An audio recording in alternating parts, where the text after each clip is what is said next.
A lição é de número 99 e se intitula Servir Sempre Mais.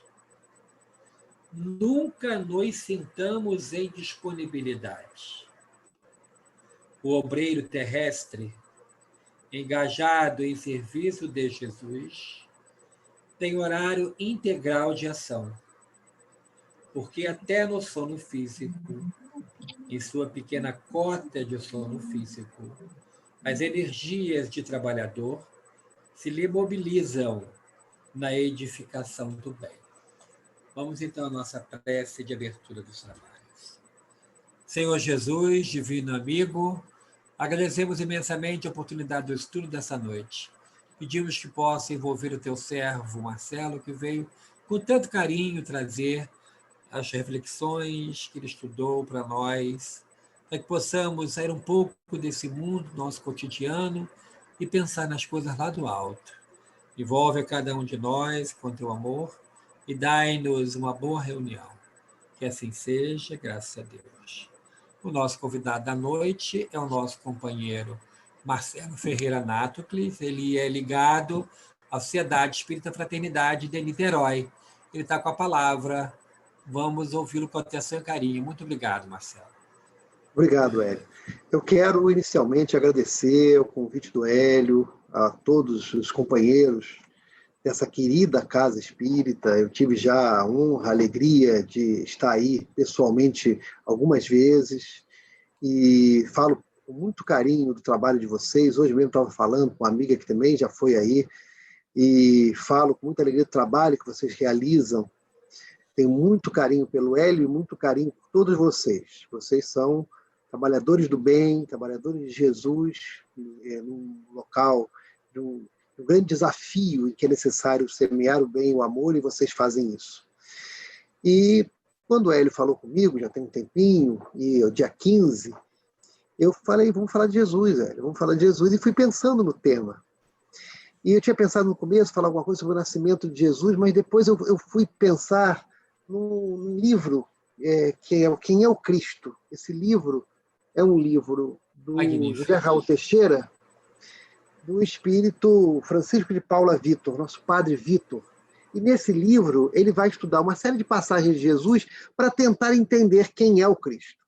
Nós pegamos o capítulo 6 desse livro, tem capítulos belíssimos, foi difícil, e nós então pegamos o capítulo 6 desse livro, e que é intitulado Cristo Vivo, e que nesse capítulo ele vai trabalhar com uma passagem de Jesus que está em Mateus 16, 13 a 17. É a passagem que Jesus, com um pequeno grupo de discípulos, ele faz duas perguntas. A primeira pergunta ele diz assim, ele pergunta assim, que dizem os homens que eu sou? E aí respondem os discípulos. Alguns dizem que é João Batista, outros Elias, e ainda outros Jeremias ou algum dos profetas. Aí Jesus faz uma segunda pergunta, mais direta. E vocês? Quem vocês dizem que eu sou? Simão Pedro respondeu, tu és o Cristo, filho do Deus vivo. Nesse momento, Jesus diz assim, feliz é você, Simão, filho de Jonas, porque isto não foi revelado a você por carne ou sangue, mas por meu Pai que está nos céus. Então, é muito interessante essa passagem, porque nos ajuda a entender um pouco quem é Jesus e, ao mesmo tempo, nos provoca uma reflexão sobre essas perguntas. A primeira resposta que os discípulos dão é uma resposta que, isso fala o Espírito, o Padre Vitor, nesse livro É o Cristo, nos fala da reencarnação. Porque fala, tu és Elias ou Jeremias, não podia ser o próprio profeta, ou Elias ou o profeta Jeremias, porque eles já eram mais velhos, Jesus tinha em torno de 30 anos, todos sabiam que tinha nascido em Belém, que tinha vivido em Nazaré, filho de José e Maria, então, se ele fosse Elias ou Jeremias, era Elias ou Jeremias num outro corpo, logo, Elias ou Jeremias renascidos, reencarnados. Então, aqui fica demonstrada que para aquelas pessoas, não eram os discípulos que estavam respondendo, as pessoas dizem, então as pessoas daquela época já acreditavam, ainda que de uma forma confusa, como aliás hoje também as pessoas que não estudam, como nós espíritas, o tema reencarnação, entendem reencarnação de uma forma confusa. dizem que não acreditam, mas acreditam, né, na reencarnação e não compreendem muito bem como funciona. E, para nós, a reencarnação é importantíssima. Jesus fala sobre isso em outras passagens. E a reencarnação, estudada por Kardec, tem lá um item no Livro dos Espíritos, item 222, em que Kardec faz considerações sobre a reencarnação, e que é fantástica essa passagem de Kardec, é um texto um pouco grande, mas muito importante. É o primeiro momento em que Kardec enfrenta esse tema na codificação, e é um tema importantíssimo para nós, porque nos faz entender melhor a vida, entender a justiça, os enigmas da vida, os mistérios da vida, os porquês da vida, são muito bem revelados a partir da compreensão da reencarnação. Mas a nossa reflexão de hoje não é sobre reencarnação. A gente já teve chance de falar com vocês sobre reencarnação e podemos novamente meditar sobre isso, porque é fundamental, mas a gente quer meditar na segunda pergunta. Que vocês dizem que eu sou? Aí Jesus coloca os discípulos em xeque. Ele queria saber o que eles pensavam que ele era. Não é mais o que o povo fala. O que eu sou para vocês? E aí Pedro, que ainda não era Pedro, era só Simão, Simão bar Jonas, Simão filho de Jonas, ele responde: tu és o Cristo, filho do Deus vivo. Ele, naquele momento, ele registra, ele capta uma parte importantíssima de quem era Jesus. Ele consegue entender um pouco de Jesus. E aqui numa visão que era messiânica. Jesus era, o contexto cultural em que Jesus estava era o contexto dos judeus, que aguardavam o Messias. Esse emissário que vinha como libertador daquele povo. É muito interessante de entender o que era essa expectativa, que era a esperança de alguém que vinha libertar um povo da opressão. Os judeus tinham sido escravizados pelos egípcios e agora eram pelos romanos, era um povo que sofria muito, e o Messias era o grande libertador. Então, durante séculos e séculos, esperavam todos aqueles pelo Messias. E aí, Pedro capta isso, revela isso, percebe a missão e confirma isso. E isso é muito bonito.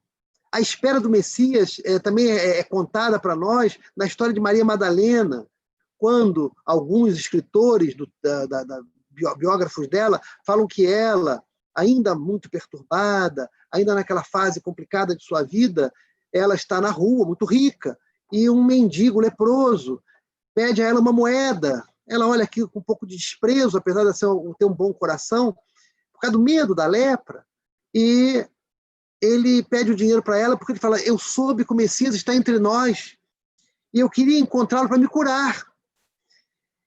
Naquele momento que Madalena ouve essa história do Messias, que foi alguma coisa que ela também esperava desde criança, os pais dela esperavam, os avós esperavam, aquilo toca o coração dela. Ela pega na bolsa uma moeda cara e joga para o leproso. Mas faz um pedido a ele: se encontrares o Messias, você volta para me contar. Porque ela também queria, ela, na sua confusão, na sua perturbação, também sonhava em encontrar o Messias. E aquele homem encontra Jesus, é curado da hanseníase e volta e leva ela a Jesus. Então, havia esse desejo de encontrar o Messias naquele povo. E Pedro, naquele momento, revela isso, e revela mais que isso.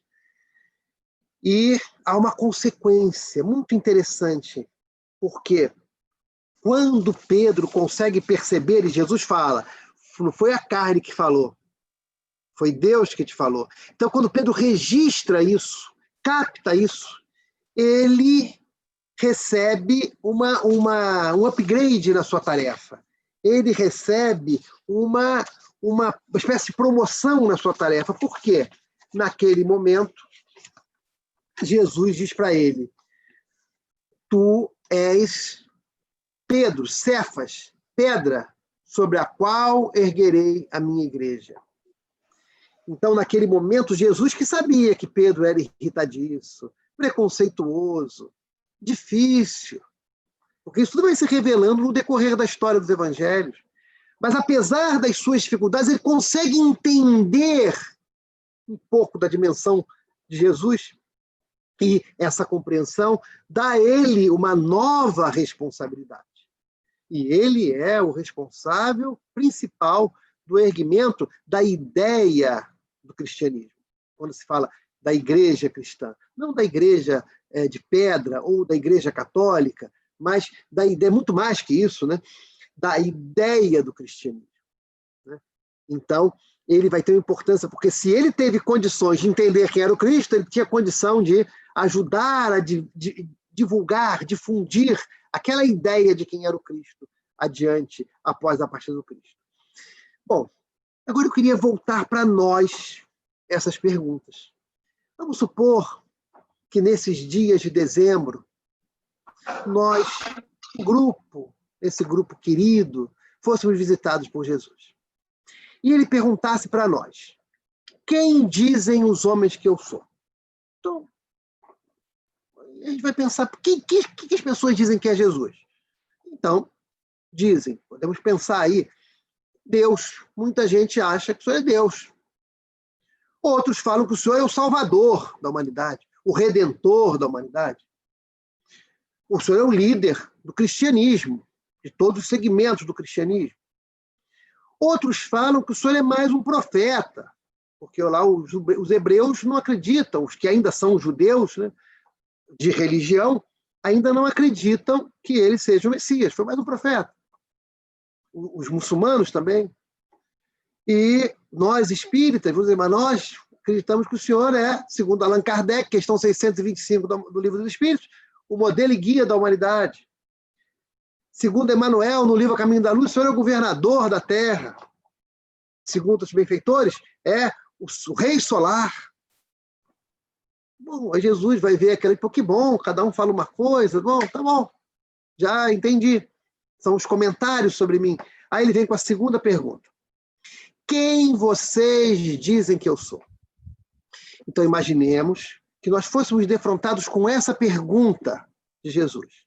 O que você diz que eu sou? Pensemos por alguns segundos como nós responderíamos isso. É óbvio que, como na nossa cultura nós não esperamos por um Messias, nós não diríamos aquilo que disse Pedro. Nós, com a informação espírita, é bem provável que nós disséssemos o que dizem os espíritos para Kardec. O Senhor é o modelo e guia da humanidade. Ou o Senhor é o governador da Terra. Ou o Senhor é o rei solar. Mas essas respostas são do raciocínio. Elas são do intelecto. E quando a gente fala governador e fala rei, a gente humaniza Jesus. Óbvio que são figuras que fazem Emmanuel e fazem os benfeitores, tentando dar uma dimensão da sua responsabilidade espiritual na formação do nosso globo, né? da nossa galáxia. Mas ainda são conceitos humanizados. E Jesus quer que a gente diga quem ele é efetivamente, mais do que esse conceito intelectual. E como que nós vamos responder para Jesus quem ele é? E aí é uma reflexão que a gente tem que fazer. Será que nós já temos maturidade para isso? Será que já chegaram os tempos em que nós temos condição de dizer isso? Daqui a pouco, mais no final, a gente vai lembrar um pouco de quando ele nasceu, para lembrar um pouco daquele momento, para ver se ele está maduro, mas como que a gente responderia? Eu vou frustrar os amigos porque a resposta é subjetiva. Eu não tenho como dar essa resposta para os senhores. Cada um de nós tem que pensar na sua resposta. Mas eu vou dar para vocês o mapa que eu uso para tentar entender Jesus, que usa o Francisco Paula Vitor nesse livro Quem é o Cristo, que vale a pena os companheiros lerem, estudarem. Vamos tentar pegar no Evangelho as pistas que ele nos deu para que nós entendamos quem ele é. A primeira questão que eu digo, e dividindo a minha experiência com os senhores, com as senhoras, das minhas reflexões, já há bastante tempo, pensando em Jesus, anualmente nesse período de dezembro, eu procuro reler os evangelhos, os textos espíritas sobre o Natal, para retornar a essas reflexões que são fundamentais para a nossa vida espiritual. E uma conclusão que eu chego é que ele é muito mais próximo de nós do que nós imaginamos, apesar da sua grandiosidade. Jesus é um amigo presente nas nossas vidas. Apesar dele ser enorme, ser rei solar, ele ser muito grande. Mas imaginamos, nós já sabemos hoje que muitas pessoas muito famosas, elas estão presentes em nossas vidas hoje com a tecnologia, né? Todo mundo, nós conseguimos assistir programas ao vivo no Brasil e no mundo inteiro, e uma pessoa fala para o mundo inteiro. Mas temos Jesus com a sua capacidade de atingir a cada um de nós, de estar próximo de cada um de nós. E permito dizer aos senhores que não é através de seus emissários, não. É Ele. Através de sua capacidade de radiação, de chegar perto de nós. Ele tem um momento que ele fala uma coisa muito importante para esses momentos difíceis que nós estamos vivendo. Falávamos no comecinho, antes de começar, né? É evidente que em 2020 nós tivemos a pandemia e os grandes aprendizados da pandemia. Mas evidentemente que nós tivemos aflições. Jesus falou para a gente que nós teríamos aflições na Terra. Ele fala desses momentos para nós que seriam difíceis. Mas tem momento do Evangelho, que está lá em Mateus 11, 28 a 30, em que ele diz assim: vinde a mim, todos vós que estáis aflitos e sobrecarregados, que eu vos aliviarei. Tomai sobre vós o meu jugo e aprendei de mim, que sou manso e humilde de coração. E encontrareis descanso para as vossas almas, porque o meu jugo é suave e o meu fardo é leve. Dessa passagem, eu não quero falar de fardo e jugo, que é muito comum as pessoas falarem, e tem muita coisa bonita sobre isso, mas eu quero pegar essa frase em que ele fala: eu sou manso e humilde de coração. Jesus é manso, Jesus é doce, Jesus é terno. Nesse ano, é bem possível que a gente esteja sobrecarregado, sofrido, e que nós queremos alívio. E ele oferece o alívio para as nossas almas. E com essa doçura, com essa mansidão e com essa humildade de coração. Porque a gente imagina um espírito elevado e sempre a gente imagina alguma coisa dura que vem nos cobrar. Jesus não. Ele vem nos amar. Quando a gente pensa em ternura, lembremos da pessoa mais terna que nós encontramos na vida. Lembremos da ternura de pai, tem pai terno, de mãe, ternura de irmã, ternura de amigo, ternura de esposa, ternura de esposo, ternura de filho. Nenhuma delas chega próximo da ternura de Jesus.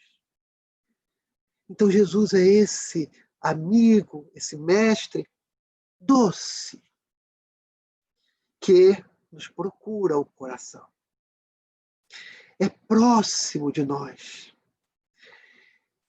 Ele fala uma coisa muito bonita em várias passagens do Evangelho.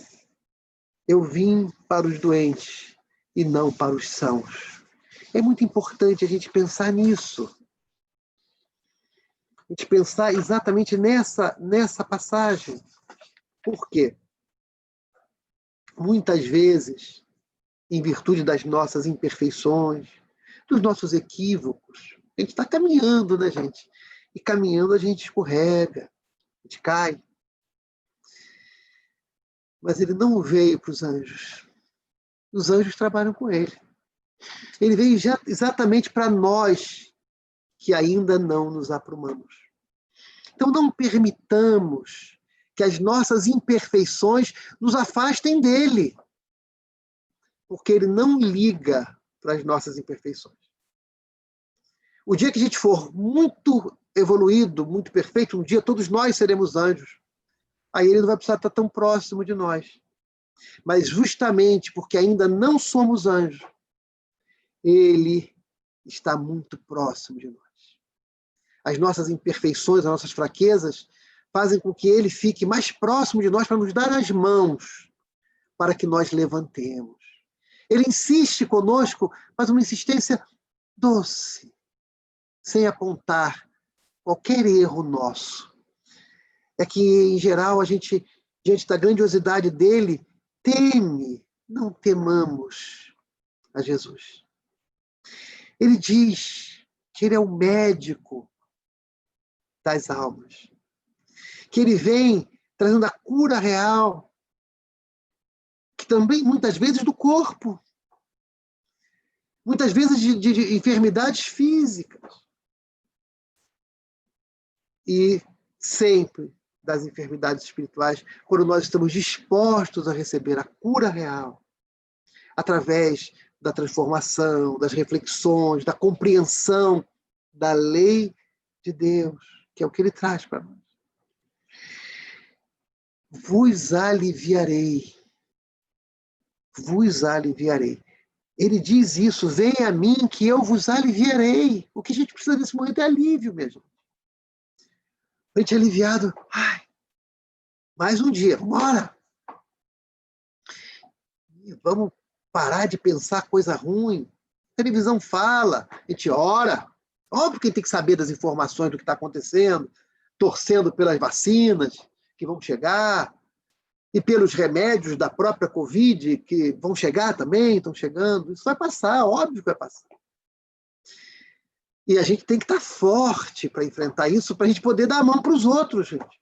O nosso equilíbrio é fundamental para o equilíbrio das pessoas que estão à nossa volta e da humanidade inteira. Então, vamos receber o alívio de Jesus. Jesus tem uma imagem muito bonita. É o sol das nossas almas. O sol, aqui na Terra, renasce todos os dias. Para todos. O sol não escolhe, vou nascer para quem é bonito, para quem é bom, ou para quem é mau. O sol nasce para todos. Jesus é o sol das almas, que brilha para todos nós, só que 24 horas, de dia e de noite. De braços abertos para nós o tempo inteiro. É esse brilho que quer que brilhe a nossa luz, porque nós somos luz. Só que a nossa luz às vezes está apagadinha, está abafada, está escondida. E ele quer que essa luz brilhe, porque essa luz brilhando ajuda todo mundo em volta. Essa é a proposta dele. Ele acalma as tempestades. É outra imagem importante dele para a nossa reflexão. Lembremos lá do barco, né? Ele estava dormindo, minha gente. Jesus dormindo no barco. Eles vão atravessar lá o mar. E ele aproveitou aquele momento, só ele e os discípulos, vou dar uma descansada. E começou a tempestade. E ele dormindo, tranquilo. Imaginemos você ter perto de você Jesus, ele está dormindo. Você quer que ele descanse, né? Porque, poxa, ele trabalha o tempo todo. Imagina ele naquela loucura, naquela luta, aquela multidão, todo mundo querendo tirar um pouco dele e ele ajudando todo mundo. Ele dorme. Aí vem a tempestade e os discípulos ficam desesperados. Os discípulos têm um momento de fraqueza de fé. Pensemos nisso para entender que nesses momentos, nesses dias, se fraquejar a nossa fé, não tem problema. Fraquejou a deles também. E o que eles fizeram? Acordaram Jesus. Jesus acordou, o que ele fez? Acalmou a tempestade. Então, minha gente, se a coisa apertar, se a tempestade interior estiver muito grande, se a nossa fé ficar menor por conta da confusão desses dias, não nos incomodemos em acordar Jesus. Despertá-lo. Orar, chamar ele. Falando da nossa dificuldade de fé. Porque isso faz parte da nossa conquista da fé.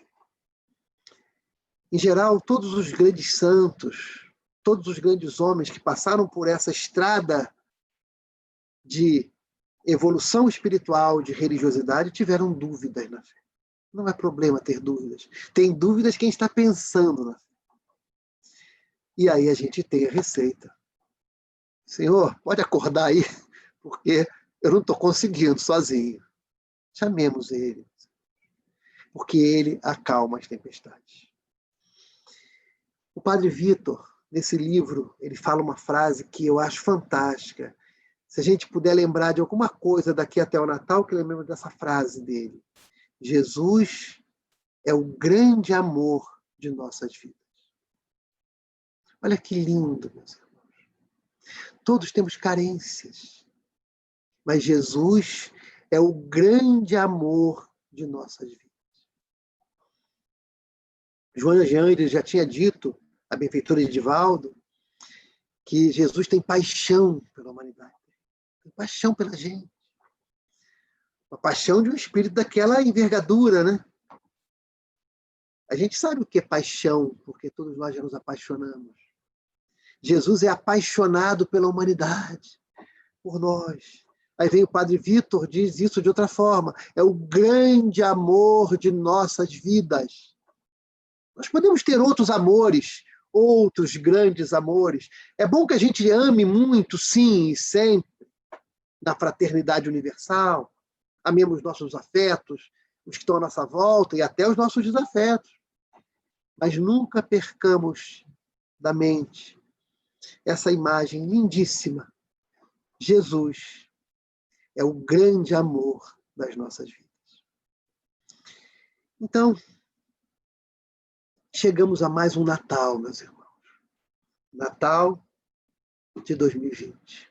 Hoje é dia 15, faltam poucos dias. Uma semana, na quinta-feira que vem, vamos estar em nossas casas, na véspera de Natal, que é quando no Brasil mais se comemora.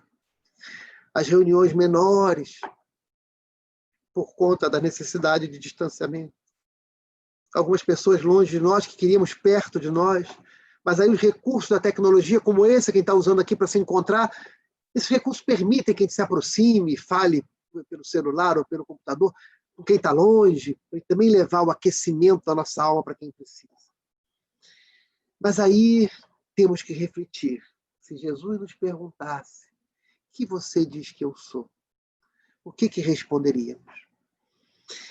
No Evangelho de Lucas, é o evangelho que mais fala da infância de Jesus, de Maria de Nazaré, porque Lucas escreve o evangelho a pedido de Paulo de Tarso. Lucas era discípulo de Paulo de Tarso. Nenhum dos dois conheceu Jesus, mas os dois foram até Maria de Nazaré. E como Paulo não consegue escrever o evangelho, ele pede que Lucas escreva. E Lucas vai até Maria, e aí ele narra muita coisa da infância. E lá no capítulo 2, de 1 a 9, diz assim: e aconteceu que naqueles dias saiu um decreto da parte de César Augusto para que todo mundo se alistasse. E todos iam alistar-se, cada um à sua própria cidade, e subiu. Veja que para nascer Jesus, subiu. Também José da Galiléia, da cidade de Nazaré, a Judéia, cidade de Davi, chamada Belém, a fim de alistar-se com Maria, sua esposa, que estava grávida. E aconteceu que, estando eles ali, se cumpriram os dias em que ela havia de dar à luz. Completaram-se os dias. E deu à luz ao seu filho primogênito, envolveu-o em panos, deitou-o numa manjedoura, porque não havia lugar para eles na estalagem. Naquela mesma comarca havia pastores que estavam no campo e guardavam durante a vigília o seu rebanho. E o anjo do Senhor apareceu aos pastores, e o anjo canta para os pastores levam a mensagem dos anjos para Maria e Jesus. É belíssimo o Evangelho de Lucas. Mas aqui tem uma passagem que eu queria destacar. Já destacamos que José e Maria subiram de Nazaré para Belém. Então, o nascimento de Jesus exige que a gente suba, que a gente se eleve, saia do chão da terra, do terra a terra, e suba. E quando eles estavam lá, completaram-se os dias. Jesus só nascerá nos nossos corações quando se completarem os dias. Quando tivermos maturidade para entender Jesus. E eu tenho certeza, por conhecer muitos dos senhores e admirar o trabalho feito pelos senhores e pelas senhoras, que todos já têm maturidade para o nascimento do Cristo. Então vamos usar a nossa mente, mas usar o nosso coração, para que possamos responder para nós mesmos quem é o Cristo para nós. Para que possamos sentir Jesus nesses dias em que ele está mais próximo da terra ainda. Por quê? Porque muitas pessoas evocam a sua presença.